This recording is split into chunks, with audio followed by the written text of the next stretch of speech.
I'm Chris-Rachael, your Kitchen Overlord, back for day 7 of my 7-day challenge to make a video a day for a week. Thank you from South by Southwest for inspiring me to do this. I, of course, have been making mine about Hobbit food because I wrote the Unofficial Hobbit Cookbook and therefore know a little bit about it. Day 7, we're talking about your 7th Hobbit meal of the day, dinner. Now, I am differentiating dinner from supper, with supper being meals that you could make possibly in a skillet, but basically in less time. Something you could make in about 90 minutes or so, maybe 2 hours. Dinner is, because it's your last meal of the day, that's your all-day foods. Things that you really need to just let cook very, very slowly. And I think that this one's a really important meal for a lot of reasons, because this is when you're going to get your roasts, which are a very classic sort of meal for English people. And it's also when you're going to get your best poverty food. My favorite recipe that I've come up with for dinner with this would be braised oxtails. Now, keep in mind, for those of you that are like, what the heck is that? Your average family was spending 2/3 of their income on food. They did not have a lot of money to invest in meat, which would have been the most expensive thing on the table. So even a well-to-do merchant was probably going to have a chicken if it's a good Sunday, maybe some oxtails. You're not going to have a lot of steaks and things along those lines because they're just too expensive.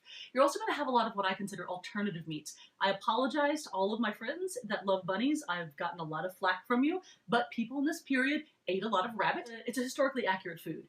They also ate a lot of things that no one today would eat. They ate a lot of squirrel. They ate a lot of things that we would think of as roadkill. Darwin, for example, loved squirrel. As for that matter did Dickens. So basically, if you could hunt it and trap it, they would eat it. They were really proud of being able to eat just about anything. So when I say oxtails, that's actually one of the most accessible things that you can still find in most grocery stores that they would have been eating commonly at the time.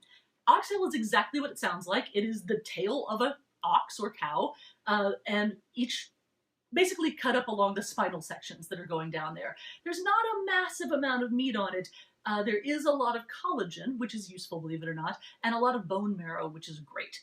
The thing about it is, because it's a very tough cut, because your cow's going to be swishing its tail all day, you have to cook it forever. Goat is the exact same way. Actually, it doesn't matter what part of the goat you're eating. You stew a goat and you let that cook for a long time. Nobody eats a goat steak. You eat it in nice shredded pieces, like what you would imagine crock-pot food from these days. Anyway, this is another meal where you would also start to see a couple of vegetables, but they would almost always be starchy root vegetables. So you would see a lot of turnips, you would see a lot of carrots, potatoes, of course. They're not necessarily going to be cooked the way that we would do it today. You're not going to have any tender, crisp vegetables. Well, with starchy vegetables, you wouldn't anyway.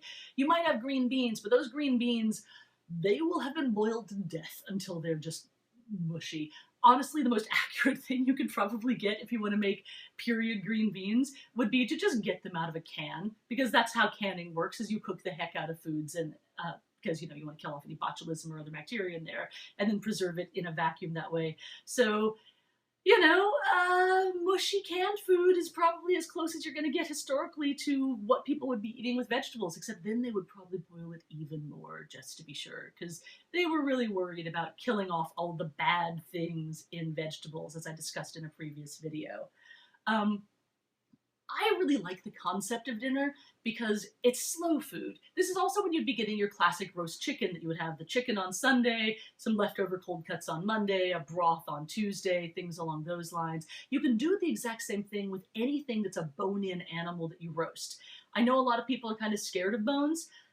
Don't be, because the great thing about getting anything that has bones and collagen and connective tissue on it is free broth, yay! And I promise you that broth is super easy to make and is better than anything you're going to get at a grocery store.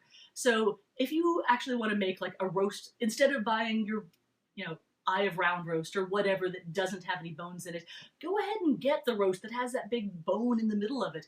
That marrow in there is just going to seep into the flavor of everything, is going to enhance it in ways that you can't even imagine if you've never tried it. It's really, really good. And on top of that, anything that's left over, you can basically, any bones that are left over, you can save them for a while if you just have a little bit at a time, and then throw them all into a crock pot, fill it up with some water, maybe add some carrots and onions if you happen to have any herbs at home, just some leafy type spices, throw those into, put it on, leave it alone, walk away, leave it on low, come back, maybe 24 hours later. I mean, you can do it at breakfast the next day if you put it in before bed. I like to leave mine for a full day. Strain out all the solids. What you have left there is the best broth you've ever had in your life. So dinner to me is one of those meals that keeps on giving. A lot of the recipes that I put in dinner for my cookbook also have ways to be reused in later meals, because that's something that you would have done. Dinner would have been the meal that's probably going to be breakfast the next day. So if you're making some potatoes, for example, let's say you've cubed them up or you've fried them or you've mashed them or whatever, some of those are going to be part of breakfast. Mashed potatoes in particular, very, very commonly mixed up with a little bit of flour, maybe some salt and pepper, fried up the next day as potato pancakes. So you'll have something hot to have. Or again, if they're cubed, you're going to be turning them into your hash. Something quick and easy that you can put in a skillet, go back to the breakfast video and you'll know what I'm talking about, that's in a fire, put it down there briefly, take it out, flip it, put it back in there briefly, because it's really hot, you don't want to touch things and stand too close to a fire. So easy food. So you'd probably be making a little bit of leftovers at dinner time with the intention of being able to reuse it. I think that's pretty much it for the historical context of Hobbit food. If anybody has any questions about this, please feel free to either add them to the comments here or go over to kitchenoverlord.com, ask me over there. I'm more than happy to answer it. I spent an insane amount of time on research for this book. I hope you've enjoyed these videos. Like I said, if you have any questions, let me know. And if I were you, I'd go start reading The Hobbit.